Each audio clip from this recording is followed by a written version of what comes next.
Hello student, welcome to YouTube channel commerce efficiency. आज की class में कवर करेंगे प्रिपेयर करना fixed asset account return out value base पे। इससे लास्ट वाली वीडियो में हमने कवर की थी इन्वेस्टिंग एक्टिविटी। अगर अभी तक आपने लास्ट वीडियोज़ अटेंड नहीं की, कीजिए ताकि आपकी स्टडी में कंसिस्टेंसी बनी रहे।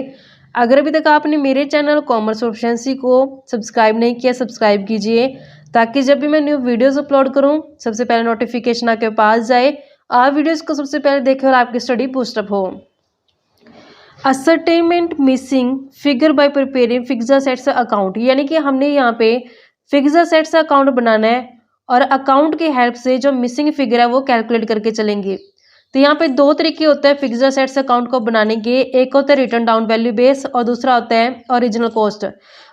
तो यहाँ पे जो फर्स्ट केस है ये प्रिपेयर करेंगे फिक्स्ड असेट्स अकाउंट जिसपे हम रिटर्न डाउन वैल्यू बेस पे लेंगे। रिटर्न डाउन वैल्यू का मतलब क्या होता है कि डेप्रिसिएशन जो होता है वो घटाने के बाद हम लेके चलेंगे। कहते हैं कि अगर बैलेंस शीट के अंदर प्रोविजन फॉर डेप्रिसिएशन गिवन नहीं है और ना ही हमें कम्प्लीट डेप्रिसिएशन गिवन है 2 साल का, तो मतलब हम ये समझेंगे कि फिक्स्ड असेट जो दिखाई गई है उसमें से ऑलरेडी डेप्रिसिएशन घटा हुआ है, तो वो वैल्यू कौन से रिटर्न डाउन वैल्यू है। तो यहाँ पे हम रिटर्न डाउन वैल्यू के बेस पे जो फिक्स्ड असेट्स अकाउंट का जो बनाएंगे, कैसे बनाएंगे वो हम कवर करते हैं इसको। यहाँ पे हम मान लेते हैं एग्जाम्पल के लिए क्वेश्चन में जैसे बैलेंस शीट गिवन है, बैलेंस शीट में असेट साइड होती है, जो असेट साइड पे मान लो कि 2 साल का हमें फिक्स्ड असेट्स का डाटा गिवन है। फिक्स्ड असेट्स में कुछ भी हो सकती है, प्लांट एंड मशीनरी एग्जाम्पल ले लेते हैं। तो हमें यहाँ पे 2 ईयर का डाटा गिवन है और इसके अलावा जो हमें एडिशनल इंफॉर्मेशन गिवन होते हैं क्वेश्चन में, तो उस एडिशनल इंफॉर्मेशन के अंदर है जो हमें डेप्रिसिएशन गिवन है, यानी कि डेप्रिसिएशन कहाँ गिवन है, एडिशनल इंफॉर्मेशन के अंदर। तो इस केस में हम मानेंगे कि जो फिक्स्ड असेट्स दिखाई गई यहाँ पे प्लांट एंड मशीनरी, तो यहाँ पे डेप्रिसिएशन तो कहीं नहीं दिखाया बैलेंस शीट के अंदर, तो ये अज्यूम कर ले जाता है कि जो ये प्लांट एंड मशीनरी है इसमें से ऑलरेडी डेप्रिसिएशन क्या है, घटाया गया है। तो जो यहाँ पे डेप्रिसिएशन दिया होता है एडिशनल इंफॉर्मेशन के अंदर, तो जो ये डेप्रिसिएशन होता है ये मान लेते हैं कि ये करंट ईयर का डेप्रिसिएशन है। ये किस चीज़ का डेप्रिसिएशन होता है, करंट ईयर का। तब इसका ट्रीटमेंट हम कैसे करेंगे, तो हम बनाते हैं जैसे एग्जांपल के लिए फिक्स्ड असेट्स में हमें प्लांट एंड मशीनरी है, तो अकाउंट कैसे बनाया जाएगा, तो हम फिक्स्ड असेट्स अकाउंट बनाएंगे। फिक्स्ड असेट्स अकाउंट बनाएंगे, इसका परफॉर्मा क्या होगा, यहाँ पे जो बनाएंगे ये रिटर्न डाउन वैल्यू वाला बता रही हूँ मैं अभी आपको, जो रिटर्न डाउन वैल्यू बेस पे हम बनाएंगे, रिटर्न डाउन वैल्यू पे बनाएंगे, क्योंकि हमने देखा कि यहाँ पे हमारे पास कम्प्लीट डेप्रिसिएशन के बैलेंस है जो गिवन नहीं है। तो हम अकाउंट बनाते हैं, तो अकाउंट की दोनों साइड जो होती हैं डेबिट और क्रेडिट साइड, वैसे इसकी भी होती हैं, डेबिट साइड होती है और ये क्रेडिट साइड होती है। तो जब हम फिक्स्ड असेट्स को दिखाते हैं बैलेंस शीट के अंदर, तो असेट साइड दिखाया जाता है और असेट्स का डेबिट बैलेंस होता है। तो जो इसके अकाउंट बनाया जाएगा, फिक्स्ड असेट्स का अकाउंट बनाया जाएगा, तो इसकी भी स्टार्टिंग हम कहाँ से करेंगे, डेबिट साइड से करेंगे। तो यहाँ पे हम लिखेंगे टू बैलेंस BD के नाम से, ओपनिंग बैलेंस है जो, क्योंकि असेट्स हमारी डेबिट होती है तो इसका आंसर इसका ओपनिंग बैलेंस भी कहाँ आएगा, डेबिट साइड पे आएगा। और क्लोजिंग बैलेंस जाता होता है इसके अपोजिट साइड पे, तो यहाँ पे हम ले लेंगे बाय बैलेंस CD के नाम से, जो इसका क्लोजिंग बैलेंस है। फिर यहाँ पे आती है बाय बैंक। बाय बैंक दिखाते हैं ये वो बैंक होती है जो सेल करके मिलती है, रिसीव होता है पैसा जो, तो ये क्रेडिट साइड आता है क्योंकि ये पैसा रिसीव हो गया फिक्स्ड असेट्स को सेल करने से। फिर यहाँ पे हम दिखाते होते हैं डेप्रिसिएशन को, डेप्रिसिएशन आता है यहाँ पे, जो ये डेप्रिसिएशन यहाँ दिखाया जाता है ये डेप्रिसिएशन आता है करंट ईयर का। करंट ईयर का जो डेप्रिसिएशन होता है जो कि हमें एडजस्टमेंट के अंदर गिवन होता है। ऐसे ही अगर मान लो कि लॉस हो चुका है, तो यहाँ पे मान लेते हैं कि अगर फिक्स्ड असेट्स को सेल किया गया, सेल करने से लॉस होगा, तो लॉस को भी हम यहाँ दिखाएंगे by loss on sale of fixed assets, जो भी हमारी फिक्स्ड असेट्स होगी उसका हम यहाँ पे दिखा देंगे, तो लॉस को हम यहाँ पे दिखा दिया जाएगा। ऐसे ही यहाँ पे जो क्रेडिट साइड होती है, क्रेडिट साइड पे कौन से बैलेंस आते हैं, जैसे यहाँ पे बैंक है जो सेल करने से आई है, तो यहाँ पे बैंक जाएगी, 2 में बैंक लिख देंगे, तो जो ये बैंक जाएगी ये परचेज वाली जाएगी, तो यहाँ पे परचेज की जो बैंक आएगी। ऐसे ही यहाँ पे जब हमने लॉस को दिखाया है, तो अगर गेन होगा क्वेश्चन में, तो गेन को हम इस साइड दिखा देंगे, 2 में gain on sale of fixed assets, अगर फिक्स्ड असेट्स को सेल करके गेन हो गया। तो यहाँ पे हमारे पास इस अकाउंट के अंदर ये ट्रांजेक्शन जो दिखाई जाती हैं, ओपनिंग बैलेंस आते हैं और ऐसे यहाँ पे क्लोजिंग बैलेंस चला जाता है। परचेज की गई है तो बैंक चली जाएगी, सेल की गई तो बैंक आ जाएगी। अगर गेन हो गया है तो वो यहाँ दिखाया जाएगा, अगर लॉस हो गया तो वो यहाँ दिखाया जाएगा और करंट ईयर का डेप्रिसिएशन है जो यहाँ दिखा दिया जाएगा। तो इस तरीके से हम अकाउंट जो प्रिपेयर करते हैं। अगर इसमें से कोई एक इन्फॉर्मेशन मिसिंग है, अगर मान लो कि यहाँ पे सेल गिवन है तो बैलेंस की फिगर यहाँ आ जाएगी, तो मान लो कि बैलेंस किस चीज़ का आ जाएगा, गेन का आ जाएगा। अगर मान लो कि यहाँ पे बैलेंस की फिगर मतलब कि ज़्यादा बैलेंस ये क्रेडिट साइड का है तो डेबिट साइड पे बैलेंस किस चीज़ का आ सकता है, परचेज का भी आ सकता है और गेन का भी आ सकता है। अगर मान लो कि डेबिट साइड ज़्यादा है तो क्रेडिट साइड पे बैलेंस चाहे वो सेल का आए चाहे वो लॉस का आए, कोई भी बैलेंस की फिगर जो यहाँ से भी पता चल सकती है। तो वो हमें डाटा के हिसाब से पता चल जाएगा कि क्या बैलेंस है जो परचेज का आएगा या सेल का आएगा, या गेन आ रहा है या लॉस आ रहा है। तो इस तरीके से हमें वो डाटा है जो पता चल जाएगा जो हमारे पास क्वेश्चन में स्टेटमेंट गिवन होगी। तो इसका हम प्रैक्टिकल क्वेश्चन कवर करते हैं, स्टेटमेंट कवर करते हैं एग्जाम्पल की। कहते हैं कि हमारे पास इंफॉर्मेशन गिवन है, cash flow from investing activity calculate करनी है। तो डाटा पहले 20 का है देन 19 का है, तो हमें जो कंसीडर करना होता है वो 19 to 20 करना होता है। अब प्लांट एंड मशीनरी है जो 2 लाख से 3 लाख की हो चुकी है। गुडविल है जो 40,000 से 1,20,000 की हो चुकी है। एडिशनल इन्फॉर्मेशन में लिखा है, कहते हैं कि मशीन की कॉस्ट थी 50,000, उसके ऊपर डेप्रिसिएशन लग गया 15,000। तो ये सेल वाला डेप्रिसिएशन है जो इस मशीन को सेल करने के ऊपर लगा है। कहते हैं उसको सेल कर देगा 40,000 में। तो डेप्रिसिएशन हमने चार्ज करना ड्यूरिंग द ईयर 50,000, जो ये करंट ईयर का डेप्रिसिएशन है, और जो ये डेप्रिसिएशन ये सेल वाला डेप्रिसिएशन है। कहते हैं क्लियरली वर्किंग क्लियर बनाओ अपना और बताओ कैसे हम cash flow from investing activity calculate कर सकते हैं। 50,000 की मशीन है, 15,000 डेप्रिसिएशन लग गया, तो माइनस करके बैलेंस देखेंगे उसको 40,000 में आके सेल कर दिया गया है। तो हमें यहाँ से प्रॉफिट और सेल का जो लॉस का जो पता चल जाएगा कि क्या सेल करने से प्रॉफिट हो रहा है या फिर लॉस हो रहा है। तो जैसे हमारे पास इंफॉर्मेशन गिवन है वैसे हम करते हैं। तो यहाँ पे मशीन के रिगार्डिंग इंफॉर्मेशन गिवन है तो मशीनरी अकाउंट को हम प्रिपेयर करेंगे। सबसे पहले हम अकाउंट प्रिपेयर करते हैं, प्लांट एंड मशीनरी अकाउंट। जो ये अकाउंट बनाया जाएगा तो ब्रैकेट में हमें बताना है कि कौन से मेथड से बनाया गया है। जैसे यहाँ पे हमने इसको बनाना है अब रिटर्न डाउन वैल्यू पे, रिटर्न डाउन वैल्यू मेथड पे जो हम इसको बनाएंगे तो रिटर्न डाउन वैल्यू यहाँ पे लिखना पड़ेगा। तो यहाँ पे हम इसकी दोनों साइड है जो प्रिपेयर करते हैं, डेबिट साइड भी और क्रेडिट साइड भी। सबसे पहले इसकी शुरुआत की जाती है ओपनिंग बैलेंस से। तो यहाँ पे आ जाएगा 2 में बैलेंस बीडी। तो बैलेंस बीडी हमें गिवन है क्वेश्चन के अंदर 2 लाख और क्लोजिंग बैलेंस गिवन है इसका 3 लाख। तो यहाँ पे लिखा जाएगा बाय बैलेंस सीडी, जो क्लोजिंग बैलेंस है क्वेश्चन में गिवन है 3 लाख से, तो यहाँ पे हमने लिख देना है 3 लाख। फिर एडिशनल इन्फॉर्मेशन में हमें गिवन है कि जो कॉस्ट थी मशीन की वो 50,000 थी। कॉस्ट है जो मशीन की गिवन है 50,000 से। यहाँ पे कहता है डेप्रिसिएशन लग चुका है तो डेप्रिसिएशन माइनस करेंगे। कहता है डेप्रिसिएशन जो 15,000 से 10 में से 5 गया 5, 4 में से गया 3, तो 35,000 की मशीन जो सेल कर दी गई आगे, सेल कहता है 40,000 में कर दी गई है। 35,000 वाली मशीन को 40 में सेल किया तो 5,000 का क्या आ चुका है, यहाँ पे गेन हो चुका है, यानी gain on sale of plant and machinery. तो सेल करने से गेन हो गया। अकाउंट में कैसे पोस्ट करेंगे, ना ही तो इसकी कॉस्ट दिखाई जाती, ना ही इसका डेप्रिसिएशन दिखाया जाता, इसका सेल जरूर दिखाया जाता है। तो यहाँ पे हम बाय बैंक के नाम से दिखा देते हैं जो सेल की गई है। सेल की गई है 40,000 से, 40,000 यहाँ पे जो आ जाएगा।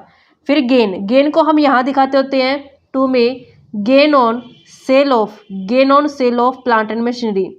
कितना गेन हो गया 5,000 से, तो 5,000 से हम यहाँ पे इसका जो गेन दिखा देंगे। फिर उसके बाद हमें डेप्रिसिएशन दिखाना होता है। जो डेप्रिसिएशन जहाँ दिखाया जाएगा, डेप्रिसिएशन जो आएगा यहाँ पे वो आएगा करंट ईयर का। तो यहाँ पे करंट ईयर का डेप्रिसिएशन है जो एडिशनल इन्फॉर्मेशन के अंदर गिवन है। कहता है जो करंट ईयर का डेप्रिसिएशन है वो है 50,000, तो 50,000 यहाँ पे हम करंट ईयर का डेप्रिसिएशन दिखा देंगे। बैलेंस टैली करते हैं तो यहाँ पे जो इसका बैलेंस बन रहा है वो बन रहा है यहाँ पे 3,90,000 का।